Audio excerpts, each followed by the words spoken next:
This was an absolute must-try sisig. Like, paghungit na ko kay na ay background music mo. So for today's Gutom Diary, come with me to try manam. Karon pa jud ko ka-try are this is everything that I tried. First up, their palabok. This used thick noodles. I think this is more called malabon. This was okay. I just really prefer bihon nga noodles. Very generous ang serving sa ilang shrimps, dako siya. And naa say squid, mga mini squid. So this was very seafood full. Flavor-wise, it's good naman. Personally, I just wanted a bihon style nga palabok. For my refreshments, I got this ube sago na shake. This was very thick, strong kay ang ube flavor. I loved munching on the sago. This was also pretty sweet. I enjoyed it a lot but dili na ako ma-finish. And finally, I also got to try their sisig. First bite in, this was such a flavor bomb. Oh my god. Super savory. I love the textures kay na ay pagka-crispy. Parisan dyan ako diretso sa garlic rice. This is for sure a must try if you dine here at Manam. Lami dyan nilang sisig. Full of textures, very savory, plus naapay creaminess. Nauwahin nagpakita ang garlic rice kay gihungit og una. I also had this fresh lumpiang ubo. This was personally not a favorite of mine. For me, it's too sweet. Very nutty siya overall. It's not bad, it's just not for me. And lastly, I was so excited to try this. Their bibingkang galapong with salted egg. This was my first mistake. Dako ra kay akong giit. And it was so dense, so it was quite sticky and hard to eat. So if mo eat mo ani gamay-gamay yataw. This was okay lang for me. It didn't have that special mind-blowing boogsh, but it was pretty good. Slowly lang sa pag-eat. Overall, good experience. Super busog after. Must try ang ilang sisig jud. So that's it, and I'll see you on my next entry.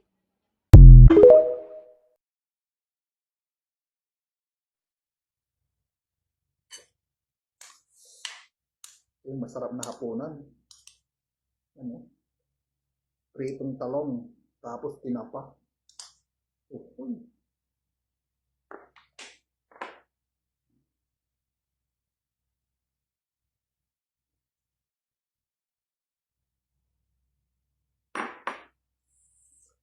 Mainit pa.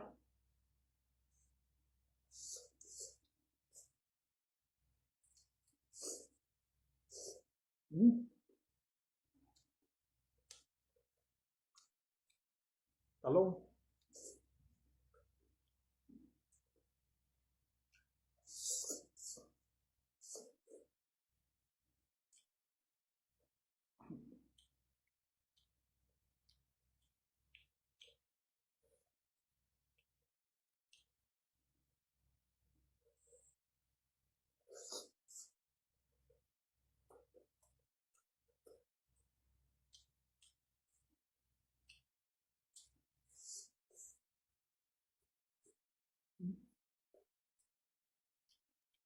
Sarap.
Hmm?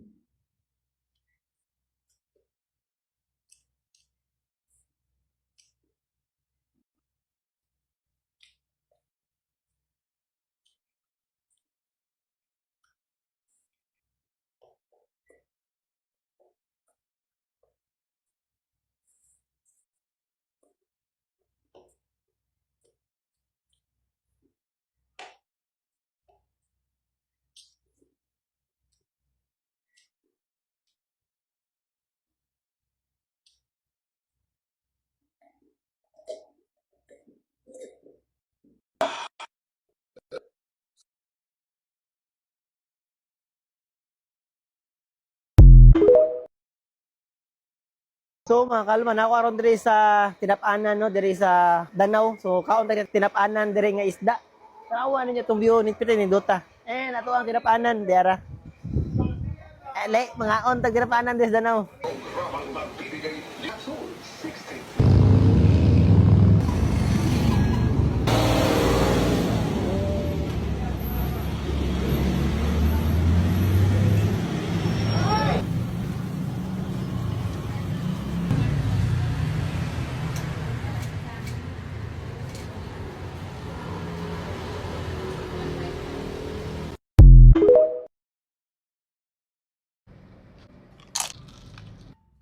Kain tayo. Meron tayong mga pagkain from Patty and Dough. And guys, sobrang dami ng pagkain. Hindi siya kasya dito sa setup ko. So, this is their iconic na 4-in-1 pizza burger. Yung quesadilla, baked mac, Italiani delicioso, itong boneless chicken wings na sweet chili, mixed na fries, may nachos din, passion fruit, tapos ito yung lemon. May sili.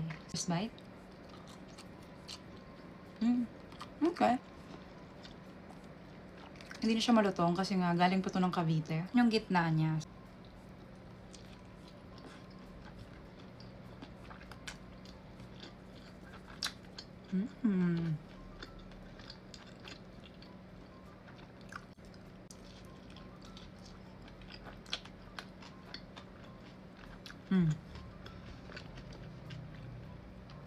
Sobrang bagay sa hot-honey.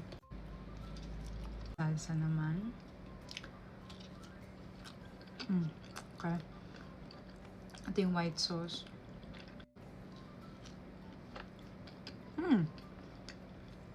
Gusto ko tong parang garlic sauce nila. Sobrang cheesy niya to the point na medyo nauumay ako. So, mas okay siya kapag may sauce.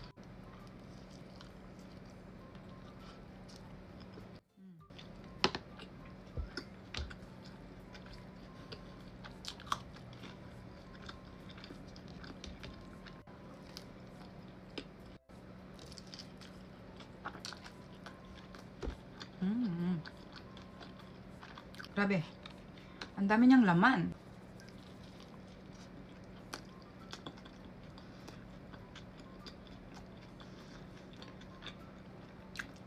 Hindi ko ma-explain yung lasa niya pero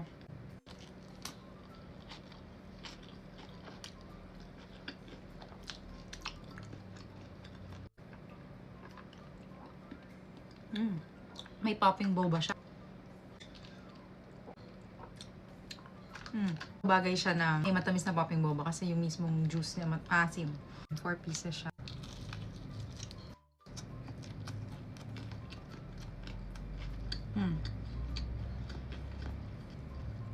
Okay yung seasonings niya. Hindi siya bland.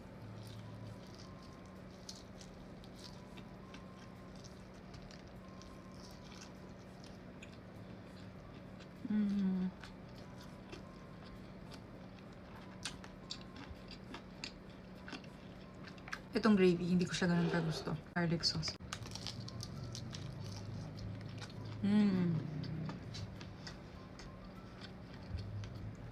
Okay.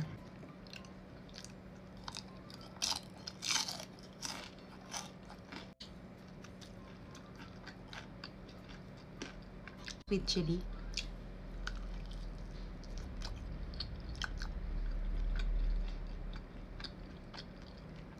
Parang ano lang siya.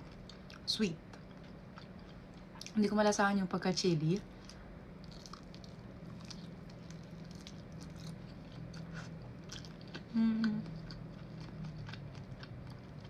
Sakto lang siya. Mas gusto ko tong original. Ito, may cheese sauce din. Oh, oy. Grabe, oh. Sobrang meaty niya.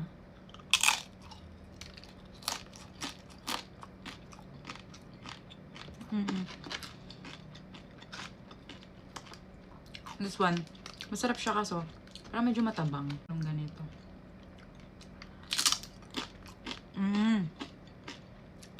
Dapat magkasama siya. Ganyan.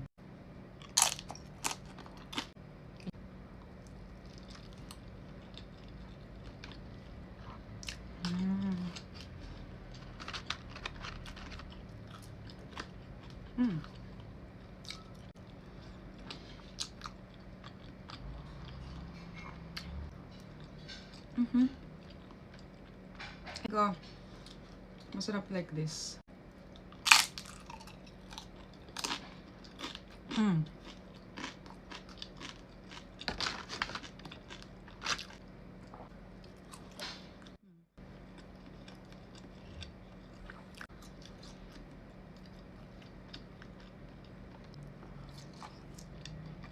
Ito talagang garlic sauce nila masarap.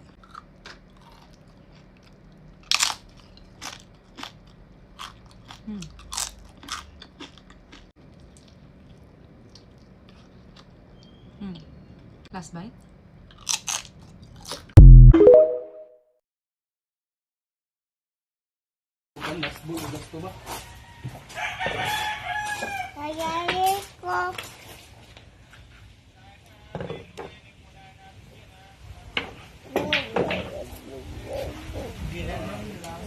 I actually started Gutom Diaries as a hobby. Like, literally para just akong self. I never expected it to grow this much. So, for today's Gutom Diary, here's my Gutom Diaries Wrap 2025. My very first TikTok video went up on February 25, and I only started posting on Facebook around July. So, I've been doing this for 11 months now. And fast forward to now, I've already posted 102 food entries, did 20 everything I ate in a week videos, and even went on a 5 out of Cebu food trip, which still feels so unreal to say. This year also surprised me with numbers. We're at 58,000 on Facebook and 45,100 on TikTok as of the end of the year. And that's all organic. I worked with 56 brands and restos, and 21 of those were paid collaborations, which is crazy considering I started this as kain-kain lang. In terms of views, my most viewed TikTok video was Kalya Sizzlers at over 843,000 views. And on Facebook, everything I ate in a week from September hit 1 million views. That is insane to me. But of course, not everything was smooth. Some videos were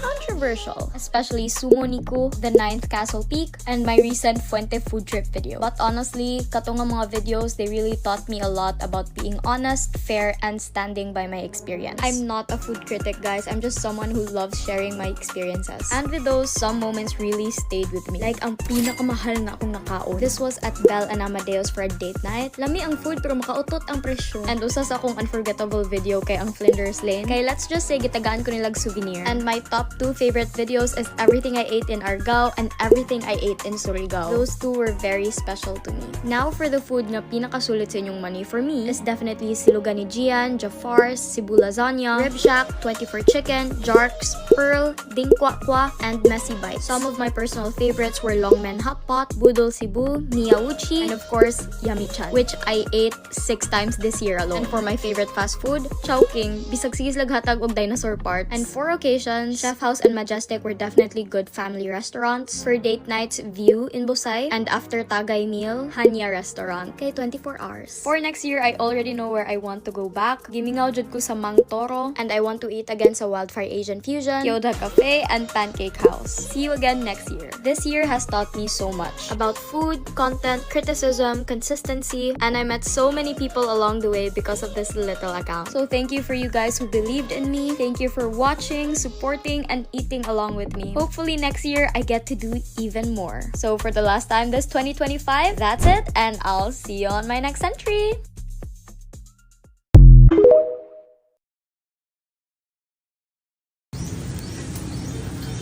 Let's eat samgyup. First bite.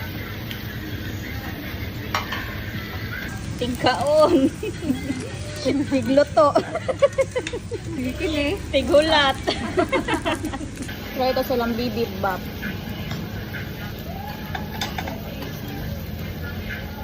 Okay lang. Medyo tabang. Kanina sa dilang steam and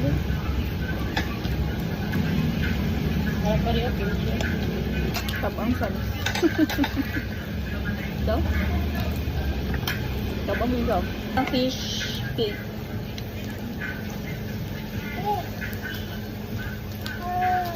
Okay. Ito, baki. Ano yung baki? Tunahan ko. Medyo tamis. Japchae.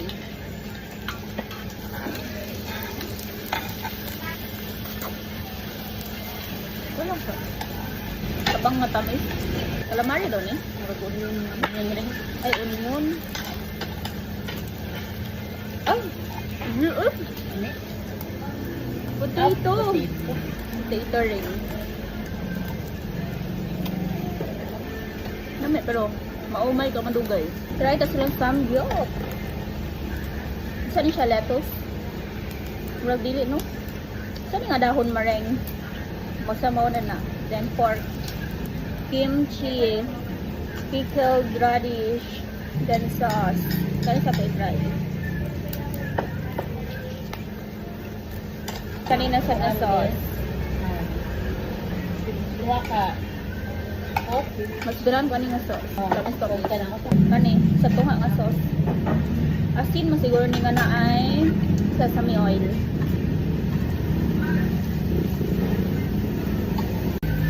Nasa sila pork nga kaning sa kaning umrag halang-halang. Pork na ay mag-samgyang nga sauce. Ano eh? Pork lang and kimchi.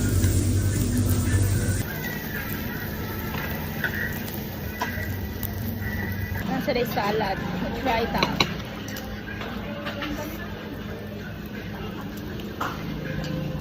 Mayo. Nag-remake akong omega o bibimbap. Yan na siya yung egg o katara. Total, tapang man ang egg. Gimix na lang diha. Abot niya nag-radish. Durot ulit naman. Pwede lang. Tilawan na to ang remake na bibimbap kong omega.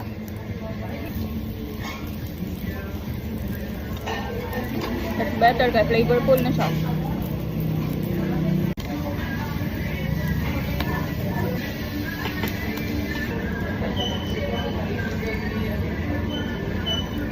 Ito sila yung kimchi soup.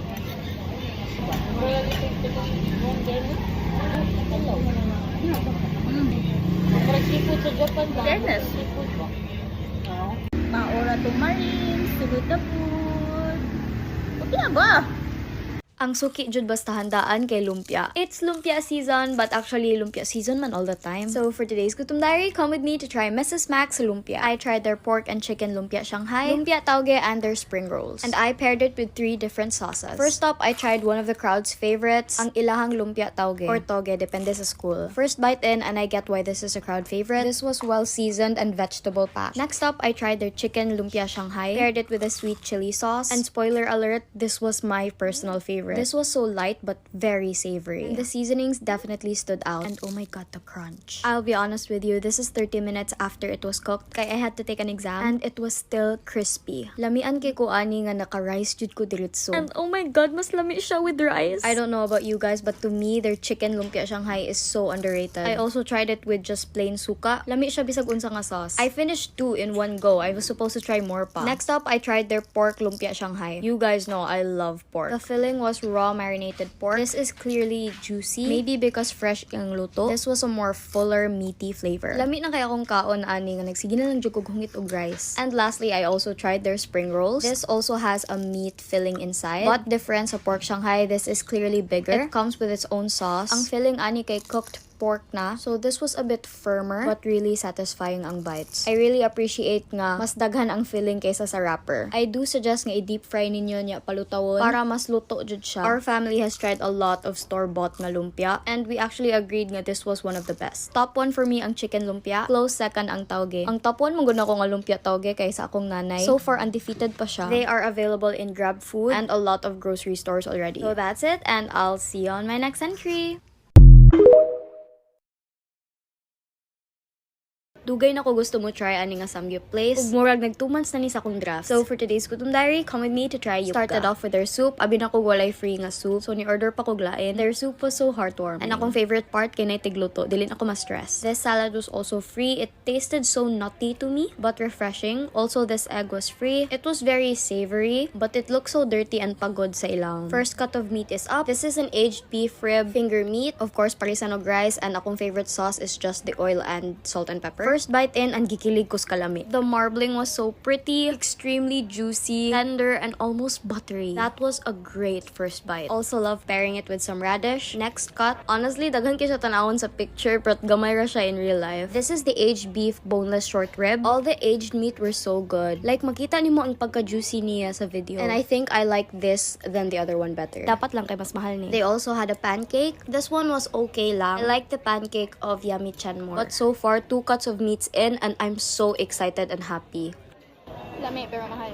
My dad also wanted to try their ox bone soup. For me lang, wala siya lasa unless you add more seasonings. But quite creamy. After trying some beef, we got their samgyeopsal. Murag kani ang daghan namong gi-order. Even ang pork nila lami. I thought they didn't have soup, so ni-order ko kimchi jjigae. Compared to the free one, this was very rich. Daghan kay unod and super daghan kay ug meat. Dara na, daghan na kaayo ang samgyeopsal. Their samgyeopsal was good pud, especially with the salt and pepper. But honestly, lahi ra jud ang aged meats nila. Lamian jud ko, but honestly, for me, pricey jud siya. I wouldn't eat here if walay mo bayad. So thank you to my parents. I also really especially like their pickled onions and garlic. Added such a great sweetness at the end of every bite. Nipahuway ko sa rice to make one wrap. Flavor bomb explosion. We added one more meat to end the night. Last meat kay ang muksal or some aged pork neck. Wala kayo ni siya fat, and honestly mas prefer na ko ang fatty meats. Overall, this was such a great experience. Please sponsor me, gusto kong bumalik. So that's it, and I'll see you on my next entry.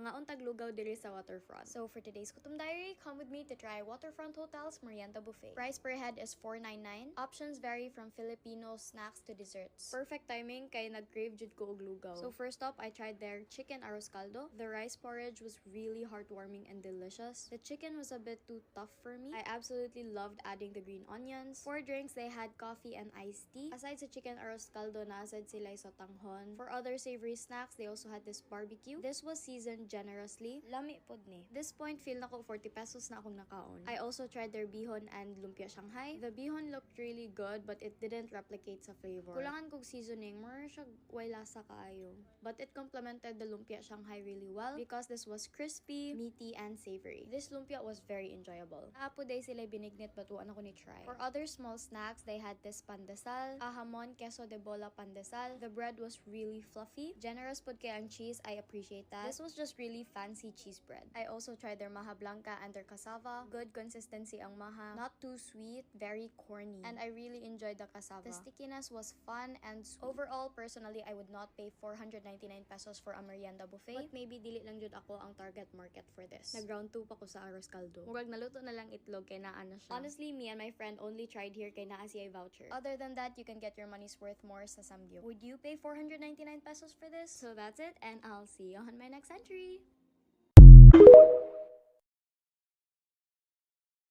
I have been craving Korean food for the longest time. So for today's Gutom Diary, come with me to try Top's Grill. Nalagput ko Lapu-Lapu City. This is everything I got. And uhaw kaayo, so first up, this very refreshing 1-liter iced tea. I also got their seafood fried rice. This comes with egg and a hot dog. Nothing special about the hot dog. What is special though is this fried rice. This was super savory, and I really love nga dako kay og chunks ang iyahang seafood. Wala jud na ginangol. And it comes with my favorite side, some pickled radish. Next up, these honey garlic ribs. Pretty color on the inside. Humok ra siya, but not melt into your mouth na humok. Very good balance of sweet and savory. This was my dad's favorite. Next up, of course, I had to try some Korean dishes. I got this cheese tteokbokki. This definitely had a kick to it, but it's so worth it. This also has fish cake and a lot of mozzarella cheese. I really enjoyed that. I also tried their fried chicken. And cute kay ang garnish, some fresh mint, and naapay kamunggay. This had such a beautiful golden color. Skin was thin and crispy, not too oily, and also quite juicy on the inside. And as you can see, it falls right off the bone. Actually, Korean spicy chicken chicken ni siya, but I asked for the sauce to be on the side para mag-dip-dip lang ko. And I really liked the sauce. It was spicy, but it also had a hint of soy. With the buttery chicken, this worked so well together. I really like that sauce. Naa siya pagkahalang, but dili to the point nga sipunon nako. On the other hand, this kimchi though, this was very strong. For sure fermented well, and quite a strong spicy taste. Nga after na kog eat ani gisipon nako. Now that's some authentic kimchi. I was also pretty curious sa ilang shrimp. Kay for its price, dagko kay siya and presko. I do suggest to eat it peeled, dipped it in some chili soy mayonnaise sauce. Shrimps were grilled beautifully, and ganahan ko ato nga sauce, sundo niya nako sa house. To end my meal, some strawberry shake. This leaned more to the fruity side. Can't taste any artificial flavors, really nice. The place was also cute, and food was worth it. So that's it, and I'll see you on my next entry.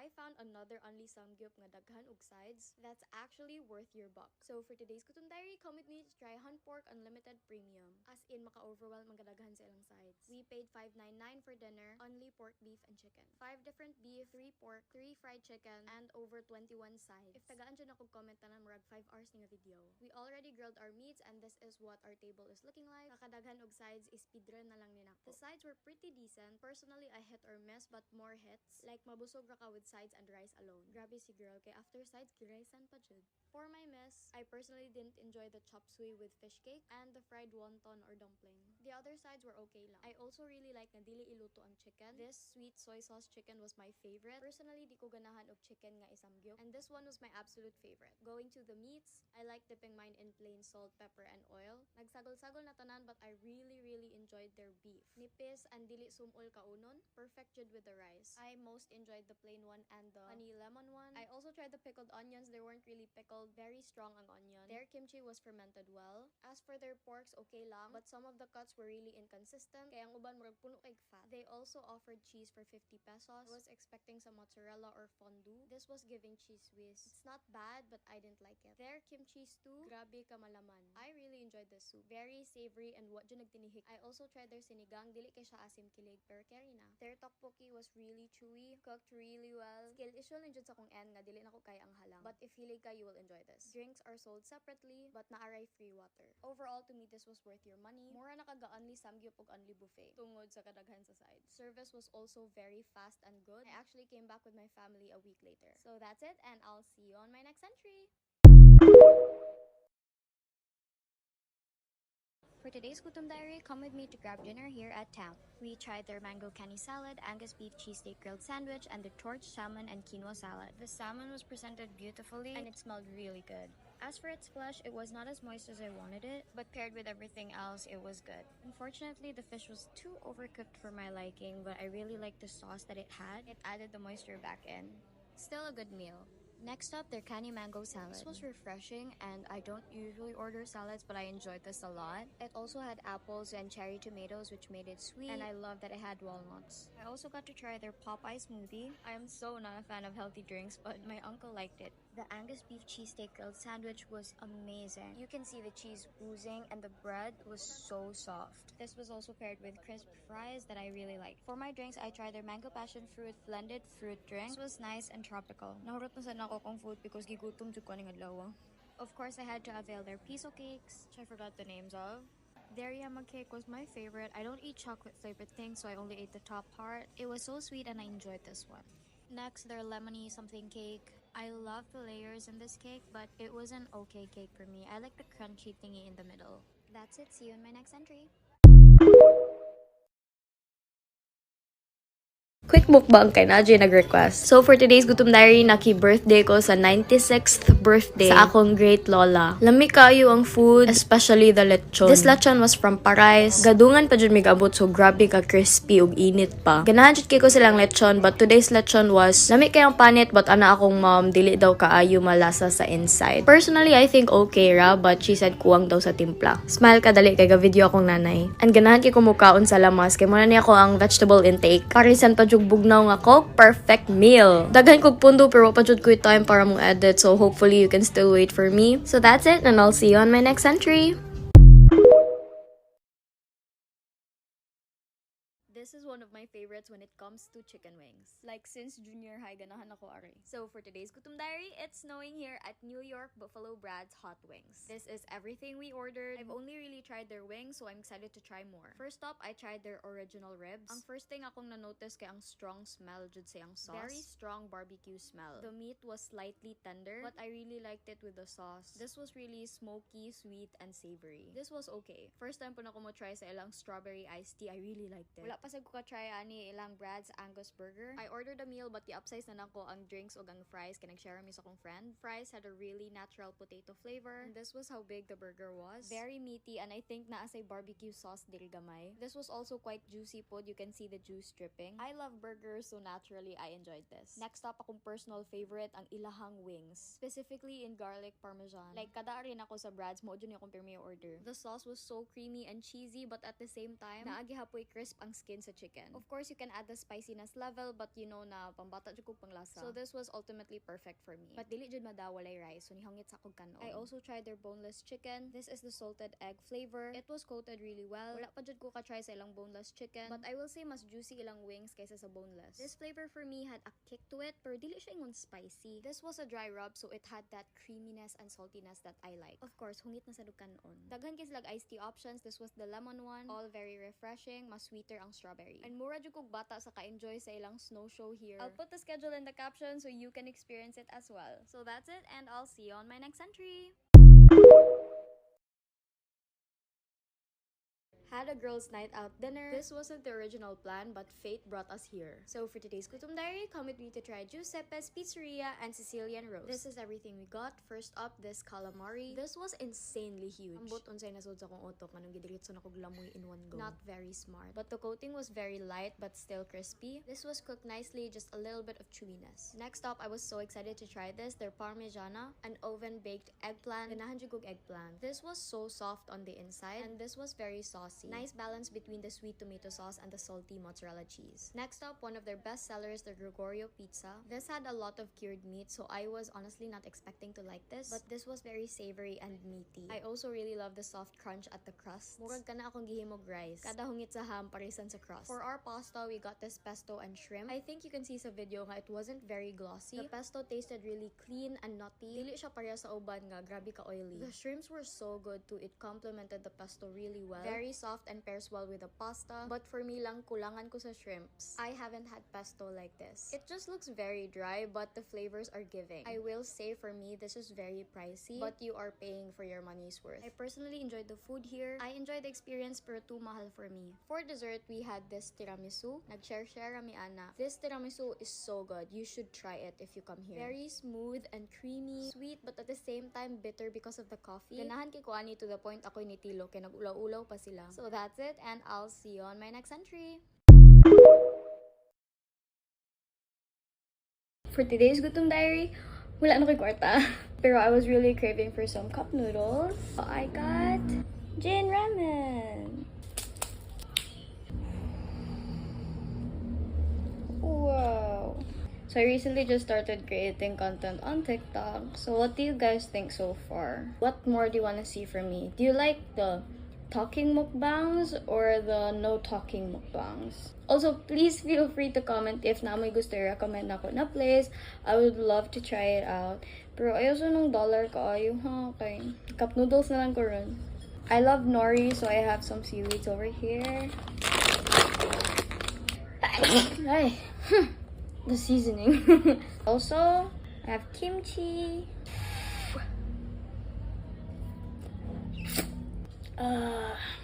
Times 2 ang kalamay sa pagkaon basta imong gi-crave.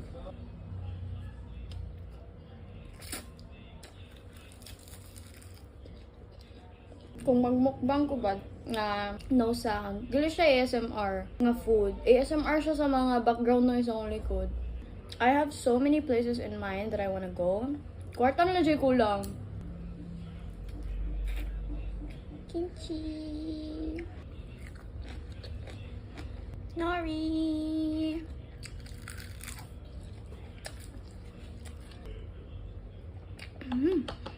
Now a confession. Every time I film videos or voiceovers, dili na ko i-on ng electric fan or aircon kay Madungog siya sa background noise. And to mitigate the noise, maligo kog singot.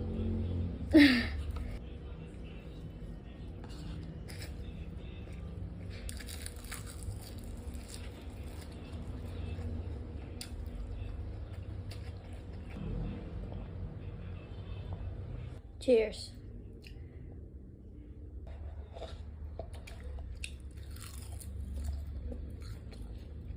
Ta-da!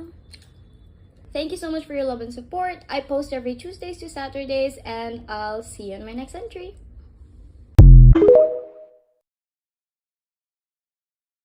Klaro na kaayo sa puwa nga plato nga nag-rib shack mukbang na sa ni siya. So for today's Gutom Diary, come with me to the new and improved branch of Rib Shack, SM City, Cebu. Of course, everything was freshly grilled. This was everything I tried. And of course, ready na ko ani nga only rice battle. First up, prepare my sausawan and iligo tanan sa ilang chicken oil. First up, you already know it, my personal favorite, their spare ribs. It hits all the time. But I will say this wasn't as tender as I'm used to, but the flavor is still there. Sa kapaspas na kumuka ang gisidok ko. I also had their kebabs again. This was my cousin's personal favorite. Really nice creaminess of the sauce. Meat and veggie combo is always good. Of course, I had to try their pompano again. This was ginormous. I was really surprised because it was so moist. First bite in, and this was grilled to perfection. Moist pa ang fish on the inside and a little crispy na sa iyang skin. My top one sa ilang fish. Top, ilang pork barbecue. This was slowly taking my top spot. Very humok, same og timpla sa spare ribs. Lami jud kayo, hungit sa barbecue, then hungit sa rice, then balik sa barbecue, then balik sa rice. Perfect! And of course, I had to get their bacolod chicken inasal. Big jud ang difference sa pecho og paa. I like drenching mine with more chicken oil. This chicken was very lean, nicely cooked. This had a very light, smoky flavor. Makahungit jud kag rice after. I also had their Korean chicken. Walay kimchi, so they had radish instead. Chicken was tender. I actually really enjoyed their sauce. A little kick to it. The radish was very sweet and shredded. Mas ganahan ko sa ilang kimchi only because mas lami ang radish basta cube. And of course, what is Rib Shack without getting that extra rice? Pila ka extra rice in yung mga rot? Be honest. Giligo na sa chicken oil, more na siya Java rice. Compared to the old branch, mas bugnaw diri in fairness. I remember sa last branch kay Sington jud ko. It's also much bigger and always puno jud here. For good reason. So that's it, and I'll see you on my next entry.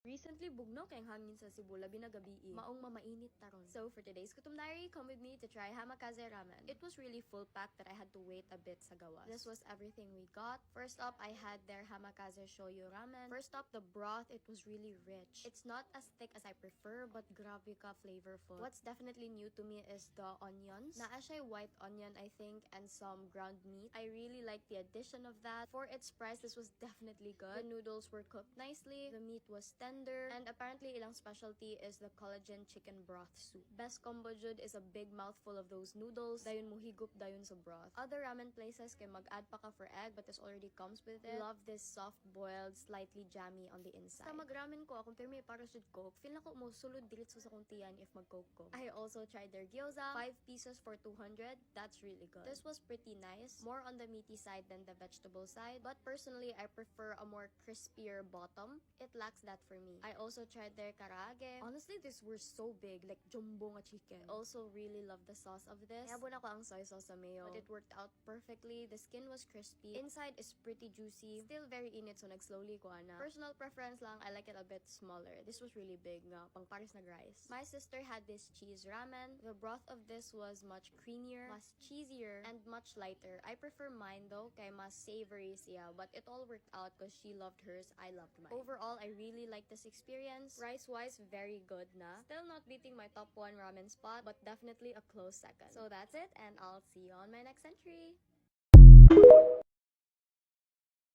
Mao na gid ni ang pinakadako nga siumay nga among nakit-an diri sa Cebu. Sa kadako ani pwede na ni isud-an sa duha ka tawo. Yes sir, dagko gid sir. Sa among nahibawaan sir. Ipami na sayop, murag kami pay naninda o gingani kadako nga siumay sa Cebu sir. Sir, wagin mo masayop. Karon ba jud ko kakita og ingani kadakon nga siumay. Yes sir. Mao ni ang viral giant siumay sa Libo nga naay upat ka flavor. Nakita na gyud na ako ang siumay nga mubagay sa akong lawas, uy, grabe. Ug naa say jumbo nga mas dako sa regular size nga siomay. Ug kaning ilang jumbo siomayaki nga overload sa sauce sa takoyaki nga naapay cheese nga gimelt gamit ang torch. Labing ipares sa ilang sisig with egg and java rice, ug kung naamoy pares, naasay by one take one ug kana tanan pang masa pwede sa tanan. Sir, mayong hapon. May hapon sir. Sa may mga baligya nato diha sir. Natay giant siomai o jumbo siomai sir katong nag-viral sir. Giant siomai. Yes sir. Grabe. Dakuan ay tabila ba na sir? Balikan niya among pork and shrimp nga giant sir kay 115. Ah. Unya nasa tay gagmay jumbo, bali tag 12. Unya naa sa tay giant nga pork sir. Lahi po 115. siya ano, Yes, klase. sir. Giant gyapon na siya sir. Natay jumbo nga pork and shrimp tag 14. Nasa tay Japanese pero dili available sa pagkakaroon kay natag wrapper. Oh, okay. Sayang no. Murag mao to akong nakit-an sa video ni Idol da Yes, atong Japanese. Grabe. Aside ani sir sa may mga baligya nato. Natay buy one take one sisig sir. Bali with java rice na siya 165. Nasa tay chicken pastel nga buy one take one. Og nasa tay chicken skin sir. Chicken skin. Yes sir. Uy, grabe no. Sisig akong paborito. Oo, sir. Murag nindot gini pare sa siomai ba. Pero kaning inyong jumbo dagko na kay sir no? Yes sir, dagko gid siya, sir. Sa among nahibawaan sir. Ipami na sayop murag kami pay naninda o gingani kadako nga siomai sa Cebu sir. Sir, wagin mo masayop. Karon ba jud ko kakita og ingani kadakon nga siomai. Yes sir. Diri lang na sa Hingaon Ubek nga located sa Libo Tayod, Konsolasyon, Cebu. Gawas sa daghan pagkaon nga lamian na ay gwapo nga view mao nindot istambayan. Naata diri sir sa Libo Tayod Konsolasyon. Unya nasad may branch sa VNG. Unya inigdayon sod sir, nasad may branch ya sir kanang food cart namo sir. Bali duha mo dire. Yes, sir. Naamoy food cart sa unahan karong dayon entrance gid no. Yes sir. Okay nya unsa pa mo oras magsubo dire sir? Mag-open mi diri sir 4 PM until 11 PM. Okay, everyday na siya sir. Yes sir, every day sir. Everyday ayos kayo nya. Sir, just in case if naay ganahan mo order, example mag-reseller sila or ganahan lang sila nga sila yung magluto, pwede ba sila maka-order nimo? Yes sir, natay ka ng frozen sir nga 1 pack pang konsumo lang, bali ito 20 pieces ang pork. Pwede sa sila mag-reseller sir, if ganahan sila. Ayos kayo nya. Asa man sila pwede mo contact sir? Sa among page lang sir, Hingaon Ubik. Okay. So sa katong ganahan mo order, PM lang mo sa ilang page na sa comment section og kanipod. Yes sir, ako na ning tilawan ninyo ang giant nga siomai lamian eh. Sige sir. So yung first time na ako makakita og ingani kadakon nga siomai, murag di man siguro ni siomai, supa man siguro ni. Diri lang gina siya sa Hingaon Ubek, choy located diri sa may Libo, Konsolasyon. So daghan kay mga pagkaonan po diri kilid sa kalsada no, pero actually safe pa ni diri no. Naara po'y kaparkingan sa kilid-kilid. So mo insert lang gyud ka og kani mo na gid ni akong gipang order choy. Daatay dagko nga siomai diri nga pork and shrimp nga siomai, pork siomai ug syempre kaning ilahang mga jumbo no nga siomai nga tag 12 pesos o 14 pesos nga dagko na sa kaayo gani. Tapos sila diri sisig choy nga pwede po ni siya buy one take one o pwede na po nga mag solo a la carte lang no. Di na ta maglangan sugdan na nato atong food trip sa ilahang sisig nga naay java rice choy. Cheers. Wow. So ganahan ko sa ilang sisig, dili kay siya fatty, lami kay nga sisig og naagi dito ang kahalang siya, grabe kalami. Grabe java rice.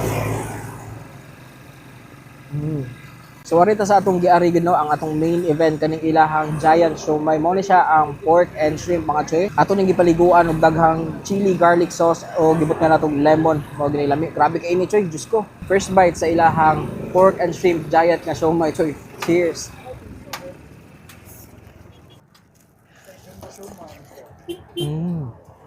Okay, first of all mga choy, very chunky, grabe kabusok ko. Karon ba ko ka-encounter og ingani kadako nga siomai choy. Grabe jud oh. Okay na po sila gagmay nga version ani no if di mo ganahan og kanang dagko o medyo dako ra kay na para ninyo. So nara po sila gagmay mao ni siya oh. Cheers. Okay, kung allergic mo og shrimp na po sila pork siomai alone. So mao gini siya ang kanang naanda na to nga siomai no pork siomai pero dire naa po sila higante mga choy, look at that. Cheers.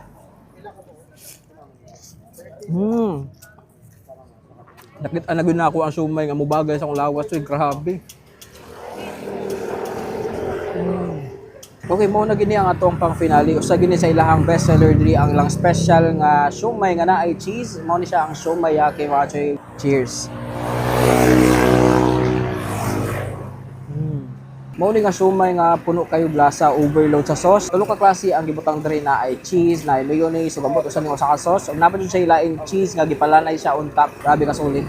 So kung makahapit gani mo diri sa Konsolasyon mga choy, hapit sa mo diri sa Libo kay naay daghan diri nga pagkaunan, especially kaning Hingaon Ubik mga choy nga nag-offer og giant ug jumbo nga siomai mga choy nga karon pa jud ko nakakita ng ani nga mura pud siya siopaw kadakon. Bagay gini sa akong lawas. So kung kamo pareha mog size nako, bagay sa dili nyo. Unsa pa nyo gipaabot tara choy? Atak na.